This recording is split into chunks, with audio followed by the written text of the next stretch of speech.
जय हिंद साथियों, कैसे आप सभी। मैं आपका दोस्त सम्राट स्वागत करता हूं आपका अपने चैनल पर। मैं आपके प्यार और स्नेह का तहे दिल से आभार प्रकट करता हूं। मैं उम्मीद करता हूं कि आप अपना प्यार ऐसे ही बनाए रखें ताकि हमारा परिवार जीएस फैक्ट एंड कॉन्सेप्ट जल्द से जल्द 100 सदस्यों का हो जाए। आप मेरे साथ भारतीय संसद पढ़ रहे हैं। मैं उम्मीद करता हूं कि मैं अभी तक की सारी चीज़ों को आपको अच्छे से समझा पाया हूं। अगर आपको कोई दिक्कत या कोई परेशानी महसूस हुई है तो आप अपने सुझाव मुझे भेज सकते हैं कमेंट के द्वारा। आप मुझे सुझाव दे सकते हैं कि मैं क्या सुधार कर सकता हूँ अपने वीडियोज में। और आप जो भी सुझाव भेजेंगे मैं उनको अप्लाई करने की कोशिश करूँगा और उसमें सुधार करने का पूरा प्रयास करूँगा। तो आज हम डिस्कस करने वाले हैं संसद के सत्र यानी सेशन ऑफ पार्लियामेंट। पिछली वीडियो में ये टॉपिक रह गया था कुछ कारणों की वजह से, तो आज हम इसको कवर कर रहे हैं। संसद के सत्र, जैसा कि आप देख रहे होंगे यहाँ संसद के 3 सत्र मैंने डिस्क्राइब किए हैं: बजट सत्र, मानसून सत्र और शीतकालीन सत्र। 3 प्रकार के सेशन संसद में आयोजित किए जाते हैं। सबसे मेन कारण ये है कि ये सत्र जो है इनको आयोजित क्यों किया जाता है, क्या कारण है कि संसद में जो है 3 प्रकार के ही सत्र आयोजित किए जाते हैं। तो इसका सबसे महत्वपूर्ण कारण ये है कि जो संसद है, संसद के जो सत्र हैं वो महत्वपूर्ण विधायी, राजनीतिक और सामाजिक मुद्दों पर चर्चा करने, बहस करने और कानून बनाने के लिए आयोजित किए जाते हैं ताकि देश के शासन को सुचारू रूप से चलाया जा सके और नागरिकों की चिंताओं को दूर किया जा सके।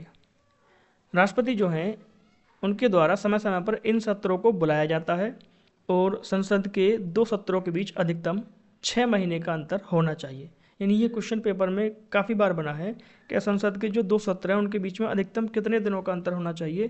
तो अधिकतम 6 माह का ही अंतर होना चाहिए, इससे ज़्यादा का अंतर नहीं होना चाहिए 2 सेशन के बीच में। यानी बजट सत्र अगर आयोजित हुआ है तो अगला जो सत्र है मानसून सत्र, वो बजट सत्र की समाप्ति से और मानसून सत्र की शुरुआत तक 6 महीने से ज़्यादा का अंतर ना हो। यानी कोई भी 2 सेशन है उनमें 6 महीने से ज़्यादा का अंतर नहीं होना चाहिए। ठीक है, तो ये 3 प्रकार के सत्र हैं जैसा कि आप देख रहे होंगे। सबसे पहला बजट सत्र, ये जो है फरवरी से मई तक चलता है। यानी जो बजट सत्र है इसको कह सकते हैं सबसे बड़ा सत्र है, सबसे ज़्यादा दिनों तक यही चलता है। ठीक है, जो बजट सेशन है ये सबसे बड़ा है, सबसे बड़ा सत्र, क्योंकि सबसे ज़्यादा दिनों तक चलता है, फरवरी से मई। ठीक है, ये आवश्यक नहीं है कि ये डेट फरवरी ही हो या एक समाप्ति का जो माह है ये मई हो। ये जनवरी से भी शुरू हो सकता है, मिड फरवरी से भी शुरू हो सकता है, लेकिन माह फरवरी या जनवरी में ही ये शुरू होता है। ठीक है, इसमें क्या होता है कि इस समय जो है बजट सेशन में आमतौर पर ये जनवरी से या जनवरी के आखिरी में या फरवरी के शुरुआत में शुरू होता है। ठीक है, और मानसून सत्र जो है जुलाई से सितंबर तक, यानी नाम से पता चल रहा है मानसून, तो मानसून कब आते हैं, जून जुलाई में, तो तब से ये सत्र शुरू होता है मानसून सत्र। ठीक है, इसमें क्या होता है, यानी इसमें कृषि, जल प्रबंधन जैसी मौसमी जो मुद्दे हैं उन पर ध्यान केंद्रित किया जाता है और ये जुलाई से सितंबर तक आयोजित होता है मानसून सत्र। आगे है शीतकालीन सत्र, विंटर सेशन इसको बोलते हैं इंग्लिश में। तो इसकी जो अवधि है वो नवंबर से दिसंबर तक है। ये नवंबर और दिसंबर में, और कभी कभी ये जनवरी तक भी चला जाता है, तो मोस्टली नवंबर से दिसंबर तक ही इसकी जो अवधि है। तो ये जो है शीतकालीन सत्र, ये इसको हम बोल सकते हैं सबसे छोटा सत्र। ये जो है सबसे छोटा सत्र है, सबसे कम समय तक यही आयोजित होता है, सबसे छोटा सेशन। ठीक है, और जो बजट सत्र है वो सबसे बड़ा सेशन होता है। तो उम्मीद है बात क्लियर होगी संसद के 3 सत्र, बजट, मानसून और शीतकालीन सत्र। चलिए हम आगे बढ़ते हैं, कुछ नई चीज़ों को पढ़ते हैं। यहाँ सबसे पहले पढ़ेंगे संसद का स्थगन कैसे होता है। ठीक है, एडजोर्नमेंट, यानी संसद जो है उसमें एक स्थगन किस प्रकार होता है, क्या उसका प्रभाव पड़ता है। ऐसे ही एक सत्रावसान होता है, इसका क्या प्रभाव पड़ता है संसद पे। ठीक है, तो बात कर लेते हैं स्थगन की। स्थगन कैसे किया जाता है और किसके द्वारा किया जाता है। तो ये कुछ विशेष कारणों जैसे कि अव्यवस्था हो जाए सदन में, अनुशासनहीनता, शोर शराबे आदि के कारण सदन की जो बैठक को स्थायी रूप से रोक देना स्थगन कहलाता है। ठीक है, यानी इन्हीं कारणों की वजह से अगर बैठक रोक दी जाती है तो उसको स्थगन नाम दिया जाता है। और ये जो है कुछ मिनट से लेकर कुछ दिनों तक के लिए किया जाता है, यानी ये कुछ मिनटों का भी हो सकता है और कुछ दिनों का, 2 3 4 दिनों का भी हो सकता है। ठीक है, आगे अगर मैं बात करूं, स्थगन से सत्र की समाप्ति नहीं होती, यानी जो भी सेशन चल रहा होता है, मान लीजिए कि बजट सत्र में ही स्थगन कर दिया गया है कुछ 1 2 या 3 दिनों के लिए, तो इस स्थगन से उस पूरे सत्र की समाप्ति नहीं होगी कि बजट सत्र समाप्त हो गया है, अब कोई बैठक आयोजित नहीं होगी बजट सत्र में, ऐसा नहीं होता। ये कुछ ही अवधि का होता है, इससे जो सेशन होता है उस पर कोई भी प्रभाव नहीं पड़ता है। उम्मीद बात क्लियर होगी। तो इसमें मैंने 2 पॉइंट लिखे हैं और दोनों ही इंपॉर्टेंट पॉइंट हैं। आगे मैं बात करता हूँ सत्रावसान की, प्रोरोगेशन। ये कब होता है? सत्रावसान का मतलब होता है सत्र का समापन, यानी इससे जो है पूरा सेशन ही समाप्त हो जाता है। जैसे बजट सत्र चल रहा है, अगर सत्रावसान कर दिया राष्ट्रपति ने तो पूरे सेशन को ही समाप्त कर दिया जाता है। इसके बाद अगला सेशन जो, जैसे बजट सत्र समाप्त, सत्रावसान हुआ बजट सत्र का, तो आगे क्या होगा, हमारा मानसून सत्र होगा, तभी बैठक आयोजित होगी। तो इसका मतलब क्या है, जो सत्र का समापन।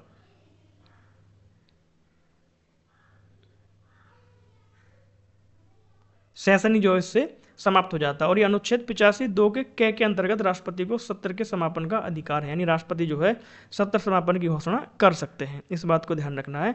तो हमने पढ़ा स्थगन से सत्र पर कोई प्रभाव नहीं पड़ता है, लेकिन सत्रावसान से वो करंट सेशन जो है वो समाप्त हो जाता है। ठीक है, आगे हम बात कर लेते हैं अगले पॉइंट में। सत्रावसान के कारण सदन में लंबित विधेयकों पर, विधेयक जो होते हैं उन पर कोई प्रभाव नहीं पड़ता है। यानी अगर सत्रावसान हो गया है तो सदन में कोई विधेयक लंबित है, यानी कोई भी विधेयक आया है उस पर चर्चा हो चुकी है, ठीक है, और सत्र का जो है सत्रावसान हो गया है, तो ऐसे विधेयकों पर कोई प्रभाव नहीं पड़ता है। जैसे अगले सत्र की बैठक आयोजित होती है तो उन विधेयकों पर उस सेशन में सुनवाई की जाती है, तो इन पर जो है कोई भी प्रभाव नहीं पड़ेगा। इस बात का ध्यान रखना है। उम्मीद है बात क्लियर हुई होगी।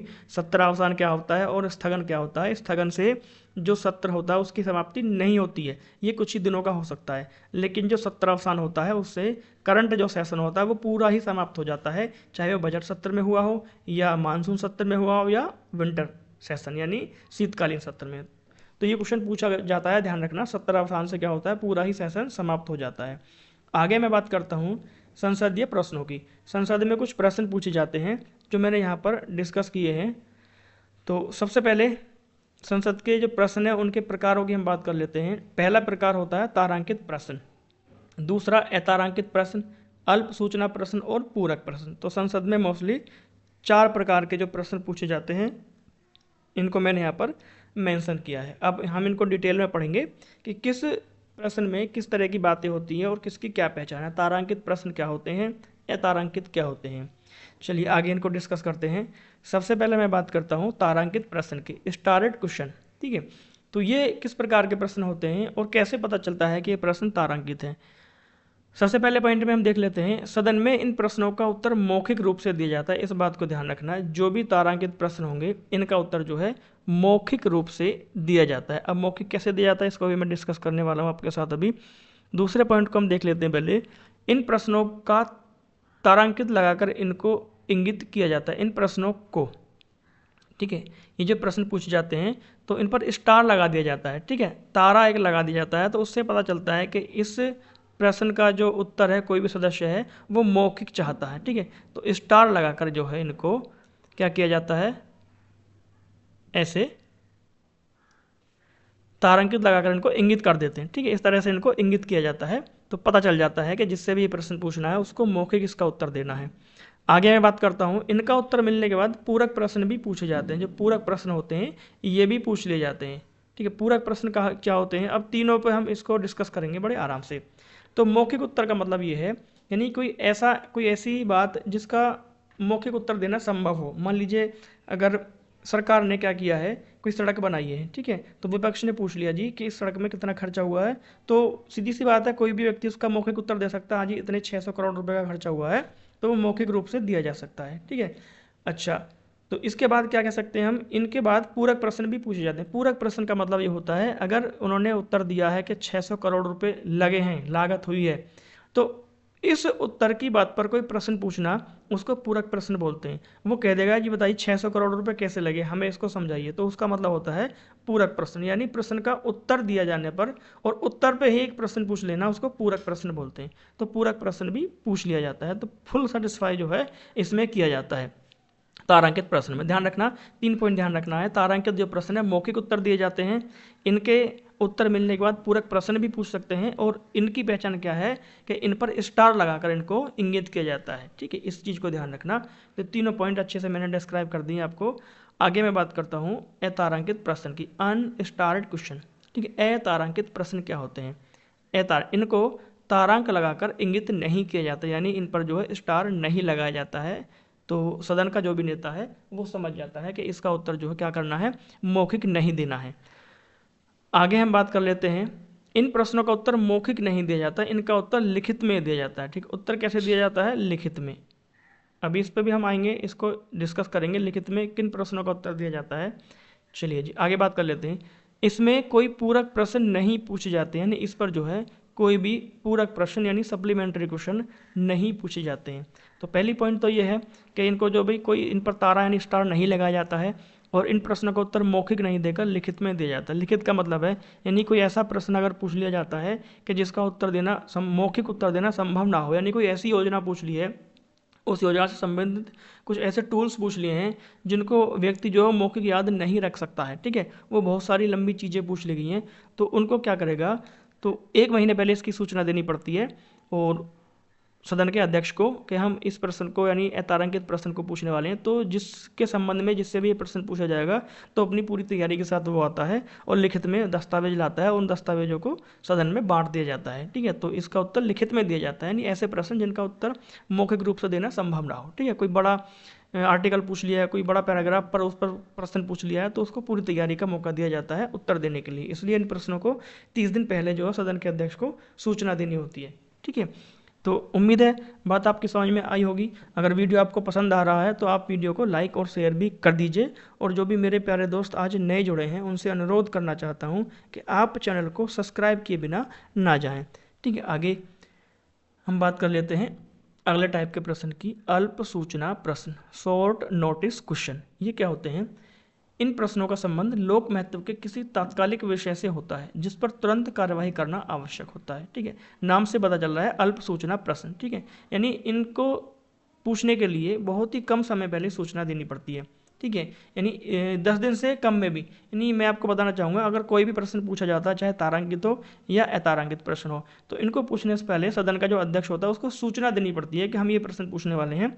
तो 21 से 30 दिन का समय होता है प्रश्न पूछने में। ठीक है, सूचना देने का। तो इसके लिए क्या है, अल्प सूचना प्रश्न में ये जो अवधि है 10 दिनों से कम भी हो सकती है, 10 दिन पहले भी सूचना दे सकते हैं इसमें। कारण क्या है, क्योंकि ऐसा विषय जो लोक महत्व का हो, जिस पर कार्रवाई करना अत्यंत आवश्यक हो, अगर उस पर बैठक नहीं हुई, उस पर चर्चा नहीं हुई या उस पर कार्रवाई नहीं हुई तो हमें ऐसे परिणाम भुगतने पड़ सकते हैं जो देश के लिए हितकारी नहीं होंगे। तो ऐसे प्रश्नों को अल्प सूचना प्रश्न कहते हैं और इन पर तत्काल बैठक करना आवश्यक होता है। इन प्रश्नों का मौखिक उत्तर प्राप्त करने के लिए पूर्व सूचना 10 दिन से भी कम अवधि में दी जा सकती है। तो इसके लिए 10 दिन से भी कम अवधि हो सकती है। ठीक है, अध्यक्ष को बताने के लिए। तो ये होते हैं अल्प सूचना प्रश्न। उम्मीद है बात एकदम से क्लियर हो रही होगी। आगे मैं बात करता हूँ पूरक प्रश्नों की, सप्लीमेंट्री क्वेश्चंस। ठीक है, ये अभी हमने डिस्कस की हैं अभी, तो एक बार और देख लेते हैं। इसमें मैंने बहुत ही सरल भाषा में इसको लिखा है। किसी मंत्री किसी प्रश्न का जो उत्तर दिया जाता है, ठीक है, किसी मंत्री के द्वारा किसी प्रश्न का जो उत्तर दिया जाता है उस उत्तर की किसी बात को लेकर जो प्रश्न पूछा जाता है। ठीक है, यहाँ पे मिसप्रिंट हुआ है, माफ कीजिएगा। जो प्रश्न पूछा जाता है उसे पूरक प्रश्न कहते हैं। यानी मंत्री के किसी प्रश्न का जो उत्तर उसने दिया है तो उस उत्तर की बात को लेकर जो भी प्रश्न पूछा जाता है उसको जो है पूरक प्रश्न कहते हैं। ठीक है, तो संसद में ये 4 प्रकार के प्रश्न पूछे जाते हैं मोस्टली, तो मैंने चारों आपके साथ डिस्कस कर लिए हैं। अगर कोई बात आपकी समझ में ना आई हो तो आप एक बार वीडियो को थोड़ा सा रिवाइंड करके देख सकते हैं, सारी चीज़ें आपकी क्लियर होगी ऐसा मैं उम्मीद करता हूँ। आगे की चीज़ों को हम देख लेते हैं। आगे बात करते हैं संसद की विधायी प्रक्रिया की। ठीक है, संसद की विधायी प्रक्रिया, लेजिस्लेटिव प्रोसीजर ऑफ पार्लियामेंट। तो इसमें क्या है, विधेयकों के प्रकारों को हम डिस्कस करेंगे कि संसद में कितने प्रकार के जो विधेयक हैं वो प्रस्तुत किए जाते हैं और किस विधेयक की कौन सी खास बात होती है। तो सबसे पहले मैं बात करता हूँ सबसे पहले साधारण विधेयक। ठीक है, उसके बाद धन विधेयक, वित्त विधेयक और संविधान संशोधन विधेयक। मोस्टली 4 प्रकार के विधेयक होते हैं। जो साधारण विधेयक होता है ये 2 प्रकार का होता है, सरकारी विधेयक और गैर सरकारी विधेयक। इन दोनों में हम अंतर पढ़ेंगे बड़े अच्छे से, तो आप ध्यान रखना 4 प्रकार के विधेयक होते हैं, साधारण, धन विधेयक, वित्त विधेयक और संविधान संशोधन विधेयक। चलिए इन पर हम चर्चा कर लेते हैं। सबसे पहले बात करते हैं साधारण विधेयक की, ऑर्डिनरी बिल। तो इसको समझते हैं पहले। वह प्रारूप होता है जो साधारण विधेयक है, यह वह प्रारूप होता है जो सदन में विधि निर्माण के लिए प्रस्तुत किया जाता है। यानी विधि का मतलब होता है कानून बनाना, ठीक है। विधि को हम कानून भी बोलते हैं। तो कानून निर्माण के लिए जो है ये प्रस्तुत किए जाते हैं, इनको हम बोलते हैं साधारण विधेयक। अच्छा, आगे क्या है इसमें, कोई भी विधेयक विधि का रूप तब धारण करता है जब उसे संसद के दोनों सदन, संसद के जो दोनों सदन हैं, राज्यसभा, लोकसभा और राष्ट्रपति की स्वीकृति मिल जाती है, ठीक है। कोई भी विधेयक कानून कब बनता है, जब संसद के दोनों सदनों से पास हो जाता है और अंत में राष्ट्रपति के पास जब सिग्नेचर के लिए जाता है, तब उसको जो है कानून का रूप प्राप्त होता है। इससे पहले वो कानून नहीं बन सकता है। तो ये तो बात होगी साधारण विधेयक की। आगे हम बात कर लेते हैं सरकारी विधेयक और गैर सरकारी विधेयक में क्या अंतर है। दोनों में अंतर हम पढ़ेंगे कि सरकारी विधेयक क्या होता है और गैर सरकारी विधेयक क्या होता है। तो सबसे पहले बात करते हैं सरकारी विधेयक की। दोनों के 1 बाय 1 पॉइंट हम डिस्कस करेंगे। सबसे पहले सरकारी विधेयक इधर है, तो सरकारी विधेयक को पढ़ेंगे। इसमें फर्स्ट पॉइंट जो है, और ये सारे पॉइंट वेरी वेरी इंपॉर्टेंट है, मैंने कुछ पॉइंट जो छांट के निकाले हैं जो इंपॉर्टेंट पॉइंट हैं। बेकार की चीज़ें मैंने यहाँ पे नहीं लिखी हैं, जो आपके लिए ज़रूरी चीज़ें हैं वही मैंने चीज़ें आपको यहाँ पे लिखी हैं, और वही मैं चीज़ें अब तक की सारी वीडियो में आपको मैंने पढ़ाई हैं। सबसे पहले बात करते हैं, इसे संसद के मंत्री द्वारा पेश किया जाता है। संसद के मंत्री द्वारा पेश किया जाता है। इसमें क्या है, इसे संसद के मंत्री के अतिरिक्त किसी भी सदस्य द्वारा पेश किया जाता है, ठीक है। तो अब ध्यान रखना, संसद के मंत्री, इसकी जगह ये भी आ सकता है कि इसे सरकारी मंत्री द्वारा पेश किया जाता है। जो सरकारी विधेयक है इसको सरकारी मंत्री के द्वारा भी पेश किया जाता है। अच्छा, ये मतलब क्या है सरकारी मंत्री का या संसद के मंत्री का। देखो, सरकारी विधेयक जो होता है वो कौन प्रस्तुत करता है, केवल सरकार के मंत्री। सरकार के मंत्री, क्या ये सरकार के मंत्री नहीं, ये भी मंत्री हैं, लेकिन सरकार के मंत्री और मंत्रियों में अंतर है। सरकार के मंत्री का मतलब जो भी सरकार सत्ता में है, ठीक है, जो भी सरकार सत्ता में है, जो भी कैबिनेट मंत्री परिषद में मंत्री हैं, उनके द्वारा इनको पेश किया जाता है, ठीक है। तो इनको बोलते हैं सरकारी मंत्री, जो भी मंत्रिमंडल में शामिल होते हैं। इनको जो है सरकारी मंत्री के अतिरिक्त, सरकारी मंत्री का अतिरिक्त मतलब है जो भी विपक्ष के मंत्री होते हैं, विपक्ष के सांसद होते हैं, उनके द्वारा इनको पेश किया जाता है। बस दोनों में ये अंतर है, ये सरकार का मंत्री करेगा, ये कोई भी मंत्री कर सकता है। तो ये दोनों में डिफरेंस है, इस चीज़ को ध्यान रखना है। आगे मैं बात करता हूँ, यह सरकार सत्तारूढ़ दल की नीतियों को प्रदर्शित करता है, ठीक है। यह सरकार की जो है, जो सत्ताधारी सरकार है, उसकी नीतियों को प्रदर्शित करता है कि उसकी नीतियाँ क्या हैं। अच्छा, गैर सरकारी विधेयक क्या करेगा, यह सार्वजनिक विषयों पर विपक्षी दल के मंतव्य को प्रदर्शित करता है। यानी ये जो भी गैर सरकारी विधेयक होता है, गैर सरकारी मंत्री इसको लेकर आते हैं, तो ये क्या करते हैं, ये टारगेट करते हैं सरकार को, ठीक है। यानी सार्वजनिक विषयों पर जो विपक्षी दल के मंतव्य, उनकी जो मंशा है, उसको प्रदर्शित करता है। यानी ये इसमें कमी निकालते हैं, ये बोलते हैं कि सरकार ने जो है ये चीज़ें जो लागू की हैं ये जनहित के लिए जो है अच्छी नहीं है, ठीक है। तो उनके बीच उनकी क्या मंशा है, इनके क्या फ़ायदे हैं, ये सरकार की यहाँ पर बुराई की जाती है इनके द्वारा। तो इसको ध्यान रखना। आगे हम बात कर लेते हैं, सदन द्वारा अस्वीकृत होने पर सरकार को इस्तीफा देना पड़ सकता है। जो भी सरकारी विधेयक है, अगर सदन ने इसको अस्वीकार कर दिया है तो ऐसी स्थिति आ जाती है कि सरकार को अपने पद से इस्तीफा भी देना पड़ सकता है सरकारी विधेयक के मामले में। आगे हम बात कर लेते हैं, अच्छा एक पॉइंट छूट गया है, पहले इसको देख लेते हैं। अच्छा, जो सरकारी विधेयक होता है संसद द्वारा इसके पारित होने की पूर्ण संभावना होती है। जो सरकारी विधेयक है ये पारित होने के लिए संभावित होते हैं, यानी इनकी पूर्ण संभावना होती है कि इनको पारित कर दिया जाए, क्योंकि ये सरकार के पक्ष में होते हैं। इनके पारित होने की संभावना कम होती है। जो भी गैर सरकारी विधेयक होते हैं तो इनको पारित होने के लिए जो है संभावना बहुत ही कम होती है। ये पॉइंट हमने डिस्कस कर लिया है। अगर ये अस्वीकृत हो गया तो सरकार को इस्तीफा भी देना पड़ सकता है। इसके अस्वीकृत होने पर सरकार पर कोई प्रभाव नहीं पड़ता है, ठीक है। आगे हम बात कर लेते हैं, सदन में प्रस्तुत करने के लिए 7 दिनों की सूचना देनी आवश्यक है। यानी कोई भी सरकारी मंत्री है, इसको पेश करने के लिए सदन के अध्यक्ष को 7 दिन पहले सूचित कर सकता है। अगर इधर मैं बात करता हूँ गैर सरकारी में, सदन में प्रस्तुत करने के लिए ऐसे प्रस्तावों के 1 माह की सूचना देनी आवश्यक है। 1 माह के लिए कभी कभी यहाँ पर 30 दिन भी आ जाता है, तो उसको ध्यान रखना। 30 दिन पहले जो है सूचित करना पड़ता है सदन के अध्यक्ष को, 30 दिन या 1 माह, इसको ध्यान रखना। आगे मैं बात करता हूँ, इसे संबंधित विभाग द्वारा विधि विभाग के परामर्श से तैयार किया जाता है। जिस विभाग से संबंधित होगा उसी विभाग के द्वारा इसको तैयार किया जाएगा, ठीक है, पूरे परामर्श से। लेकिन इसको तैयार करना प्रस्तुत करने वाले सदस्य या प्रस्तुत करने वाले सदस्यों का दायित्व होता है। यानी जो इसको प्रस्तुत करेगा वो इसको तैयार करेगा और उसी पर इसकी जो है रेस्पॉन्सिबिलिटी होती है। तो ये अंतर होता है सरकारी और गैर सरकारी विधेयक में। उम्मीद है बात एकदम से आपकी समझ में आई होगी। सारे पॉइंट मैंने क्लियर कर दिए हैं, ठीक है। दोनों को जो है अंतर आप समझ, दोनों का अंतर आपने समझा होगा अच्छे से। तो एक बार इसको अच्छे से पढ़ लेना, और पीडीएफ में प्रोवाइड करा दूंगा आपको, चाहे तो आप पीडीएफ से भी पढ़ सकते हैं। आगे मैं बात करता हूँ धन विधेयक की। धन विधेयक क्या होते हैं? Money bill. धन विधेयक जो होता है एक ऐसा विधेयक होता है जो पूरी तरह से वित्तीय मामलों जैसे कर आदि से संबंधित होता है। भारतीय संविधान का अनुच्छेद 110 इसकी परिभाषा देता है। जो धन विधेयक है ये भारतीय संविधान के अनुच्छेद 110 के तहत जो है वर्णित है धन विधेयक। आगे बात करता हूँ धन विधेयक की जो मुख्य विशेषताएं हैं वो क्या है। अनुच्छेद 110 में धन विधेयक को परिभाषित किया गया है। वेरी इंपॉर्टेंट क्वेश्चन है, बहुत ज़्यादा इंपॉर्टेंट क्वेश्चन है। बहुत बार ये आर्टिकल पूछा गया है कि धन विधेयक संविधान के किस अनुच्छेद से संबंधित है, तो 110। आगे बात कर लेते हैं केवल लोकसभा में प्रस्तुति। जो धन विधेयक है वो केवल और केवल लोकसभा में प्रस्तुत किया जा सकता है। धन विधेयक केवल लोकसभा में ही पेश किया जाता है और इसके लिए राष्ट्रपति की पूर्व अनुमति आवश्यक होती है। ठीक है, इसको राज्यसभा में पेश नहीं कर सकते, केवल ये लोकसभा में ही प्रस्तुत किया जाता है और सबसे पहले राष्ट्रपति की अनुमति लेनी पड़ती है इसको पेश करने से पहले। क्षेत्र, किस क्षेत्र में कार्य करता है? यह करों को लगाने या हटाने, सरकारी ऋण लेने और भारत की संचित निधि या लोक लेखा से धन जमा करने या निकालने से संबंधित प्रावधानों को कवर करता है, ये इसका काम है। राज्यसभा की इसमें क्या भूमिका है? तो जो राज्यसभा है धन विधेयक में कोई भी संशोधन नहीं कर सकती है। राज्यसभा को ये पावर नहीं है कि वो धन विधेयक में कोई संशोधन कर सके। केवल संशोधन को क्या कर सकती है? सिफारिश कर सकती है कि इसमें ये संशोधन किया जाए। ये डिपेंड करता है लोकसभा पे कि लोकसभा उनकी सिफारिश को माने या ना माने। ठीक है, तो क्या करेगी राज्यसभा? संशोधन नहीं कर सकती और ना ही उसे अस्वीकार कर सकती है। उसे अधिकतम 14 दिनों के भीतर लोकसभा को वापस करना होता है। ठीक है, यानी अगर ये क्वेश्चन पूछा जाए कि राज्यसभा जो है वो धन विधेयक को अधिकतम कितने दिनों तक रोक सकती है, तो केवल और केवल 14 दिनों तक वो रोक सकती है। इस पॉइंट को ध्यान रखना, केवल 14 दिनों तक इसको रोक सकती है। अगर 14 दिनों से ज़्यादा रोका है तो वो राज्यसभा से पारित समझा जाता है। इस चीज़ को ध्यान रखना। ठीक है, इंपॉर्टेंट क्वेश्चन है जो मैं आपको बता रहा हूँ, एग्जाम में बहुत बार पूछा गया है ये क्वेश्चन।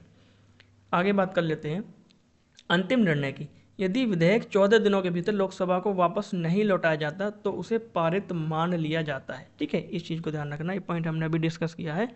14 दिनों के बाद उसको राज्यसभा से भी पारित मान लिया जाता है। आगे मैं बात करता हूँ अध्यक्ष का निर्णय। लोकसभा अध्यक्ष यह तय करता है कि कोई विधेयक धन विधेयक है या नहीं। ये भी बहुत इंपॉर्टेंट क्वेश्चन है, ये एग्जाम में बहुत बार क्वेश्चन लगा है कि जो धन विधेयक है, ठीक है, उसको प्रमाणित करने का काम कौन करता है। तो धन विधेयक को प्रमाणित करने का काम कौन करेगा? धन विधेयक को प्रमाणित करने का काम लोकसभा अध्यक्ष का होता है। इस चीज़ को ध्यान रखना। ठीक है, कोई विधेयक धन विधेयक है या नहीं ये प्रमाणित करेगा लोकसभा अध्यक्ष। ठीक है, ना तो राष्ट्रपति करेगा, ना प्रधानमंत्री करेगा, ना उपराष्ट्रपति करेगा। इस चीज़ को ध्यान रखना, केवल और केवल लोकसभा अध्यक्ष इसको प्रमाणित करता है। आगे बात कर लेते हैं वित्त विधेयक की।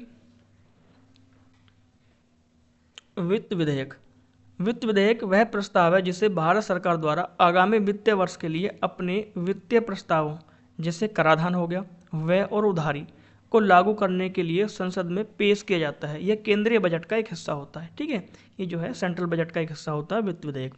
इसका प्रस्तुतिकरण देख लेते हैं। इसे वार्षिक बजट के पेश होने के बाद लोकसभा में प्रस्तुत किया जाता है। ध्यान रखना, जैसे ही बजट पेश होगा तो उसके बाद इसको लोकसभा में प्रस्तुत किया जाता है। अच्छा, धन विधेयक से संबंध क्या है इसका? तो सभी धन विधेयक वित्त विधेयक होते हैं। इस चीज़ को ध्यान से पढ़ेंगे। सभी धन विधेयक वित्त विधेयक होते हैं, लेकिन सभी वित्त विधेयक धन विधेयक नहीं होते। ठीक है, इस चीज़ को मैं समझाता हूँ। यानी कोई भी जो विधेयक है वो लोकसभा में जाएगा तो वो सभी विधेयक पहले वित्त विधेयक ही होते हैं। ठीक है, वो सारे विधेयक वित्त विधेयक होते हैं, लेकिन उनको धन विधेयक के रूप में प्रमाणित कौन करेगा? लोकसभा का अध्यक्ष। वो कह देगा भाई ये जो वित्त विधेयक है मैं इसको प्रमाणित करता हूँ कि ये धन विधेयक है, ये धन विधेयक है। तो वित्त विधेयक क्या बन गया? धन विधेयक बन गया। तो इसलिए लिखा गया है कि सभी जो धन विधेयक होते हैं वो पहले वित्त विधेयक ही होते हैं। ठीक है, वित्त विधेयक से धन विधेयक कौन बनाता है? उनको लोकसभा का अध्यक्ष। इस चीज़ को ध्यान रखना। ये वाली लाइन मैंने आपको अच्छे से डिस्कस कर दी है कि सभी धन विधेयक वित्त विधेयक होते हैं, लेकिन सभी वित्त विधेयक जो है उनको धन विधेयक घोषित नहीं किया जाता। ठीक है, कुछ एक ही वित्त विधेयक ऐसे होते हैं जिनको धन विधेयक की संज्ञा दी जाती है। इस पॉइंट में ये कहना चाह रहा है। आगे हम बात कर लेते हैं वित्त विधेयक के प्रकार हैं। जो वित्त विधेयक है उनके प्रकारों को हम डिस्कस कर लेते हैं। वित्त विधेयक भी दो कैटेगरी के होते हैं। ये भी क्वेश्चन एग्जाम में बहुत बार बना है। वित्त विधेयक श्रेणी फर्स्ट इसको डिस्क्राइब किया गया अनुच्छेद के 117 के फर्स्ट में, ध्यान रखना। और वित्त विधेयक श्रेणी द्वितीय, दूसरी श्रेणी का वित्त विधेयक अनुच्छेद 117 का सब क्लोज 3 में, 117 का 3 और 117 का 1। तो दोनों में क्या अंतर है श्रेणी 1 और श्रेणी 2 में? इसमें सबसे पहले बात करते हैं हम, इसमें अनुच्छेद 110 में शामिल मामलों के साथ साथ अन्य विधायी मामले भी शामिल होते हैं। यानी इसमें जो है अनुच्छेद 110 किससे संबंधित है? धन विधेयक से। तो 110 में जो भी मामले शामिल होते हैं तो वो उनके साथ साथ अन्य विधेयक जो विधायी मामले होते हैं वो भी इसमें होते हैं। इसमें क्या होता है, इसमें भारत की संचित निधि से खर्च से संबंधित प्रावधान होते हैं, लेकिन यह अनुच्छेद 110 के अंतर्गत नहीं आता है, पहला इनमें अंतर। दूसरा, इसे केवल लोकसभा में राष्ट्रपति की सिफारिश पर पेश किया जाता है। तो ये क्वेश्चन बहुत बार बना है कि जो वित्त विधेयक श्रेणी प्रथम का है उसको किस सदन में पेश किया जाता है? तो प्रथम श्रेणी वित्त विधेयक को केवल और केवल भाई लोकसभा में ही पेश किया जाता है। इस चीज़ को ध्यान रखना, भूल मत जाना इस चीज़ को, ये बहुत बार एग्जाम में क्वेश्चन बना है। प्रथम श्रेणी वित्त विधेयक केवल और केवल लोकसभा में ही प्रस्तुत किया जाएगा राष्ट्रपति की पूर्व अनुमति लेकर। लेकिन जो दूसरी श्रेणी का होता है इसे संसद के किसी भी सदन में पेश किया जा सकता है, लेकिन इस पर विचार करने के लिए राष्ट्रपति की सिफारिश जरूरी होती है। ठीक है, आगे हम बात कर लेते हैं। यह लोकसभा और राज्यसभा दोनों के द्वारा पारित किया जाता है, ये दोनों ही सदनों में पारित करना पड़ता है। लेकिन यहाँ पर इस पर सामान्य विधेयक की तरह ही प्रक्रिया अपनाई जाती है, जैसे साधारण विधेयक होता है उसी प्रक्रिया को अपनाया जाता है। आगे मैं बात कर लेता हूँ, दोनों सदनों के बीच असहमति होने पर संयुक्त बैठक बुलाई जा सकती है। इस पर जो है संयुक्त बैठक बुलाई जा सकती है वित्त विधेयक पर, लेकिन धन विधेयक के मामले में संयुक्त बैठक बुलाने का प्रावधान नहीं है, ध्यान रखना। धन विधेयक के मामले में संयुक्त बैठक नहीं बुलाई जाती है, इस चीज़ को ध्यान रखना। ठीक है, क्योंकि धन विधेयक संयुक्त बैठक तब बुलाई जाती है जब कोई विधेयक दोनों सदनों से पारित कराया जाता है। ठीक है, तो जो धन विधेयक है वो केवल लोकसभा से पारित कराया जाता है, राज्यसभा में जरूरी नहीं है कि उसको पारित कराया जाए। राज्यसभा के पास वो भेजा जाता है एक बार पढ़ने के लिए। ठीक है, राज्यसभा के पास कोई शक्ति नहीं है कि उसमें कोई संशोधन कर दे या उसको रोक ले। ठीक, इस कारण उसमें जो है उस मामले में संयुक्त बैठक नहीं बुलाई जाती, लेकिन वित्त विधेयकों के मामले में संयुक्त बैठक को बुलाया जाता है। इस चीज़ को ध्यान रखना। उम्मीद है बात एकदम से आपकी क्लियर हो रही होगी। मैं आगे अगर बात करता हूँ तो आगे हम ये पढ़ेंगे संसद के विभिन्न प्रस्ताव। तो ये हम नेक्स्ट क्लास में इस टॉपिक को डिस्कस करेंगे, क्योंकि वीडियो बहुत ही लंबा हो जाएगा। ठीक है, जो सही नहीं लगेगा। तो हम नेक्स्ट क्लास का जो टॉपिक है हमारा संसद के, यानी संसद में विभिन्न प्रकार के प्रस्ताव, संसद में कौन कौन से प्रस्ताव प्रस्तुत किए जाते हैं। मैंने 2 कैटेगरी में इनको डिवाइड कर दिया था, अविलंबनीय लोक महत्व के प्रस्ताव और सार्वजनिक महत्व के प्रस्ताव। इनको डिस्कस करेंगे हम अगली क्लास में। ठीक है, तो मैं उम्मीद करता हूँ कि आपने चीज़ों को अच्छे से समझा और मैंने अच्छे से आपको समझाया। ठीक है, तो हम मिलते हैं नेक्स्ट वीडियो में, तब तक के लिए आपका धन्यवाद। ठीक है, आपका शुभ दिन, टाटा बाय बाय।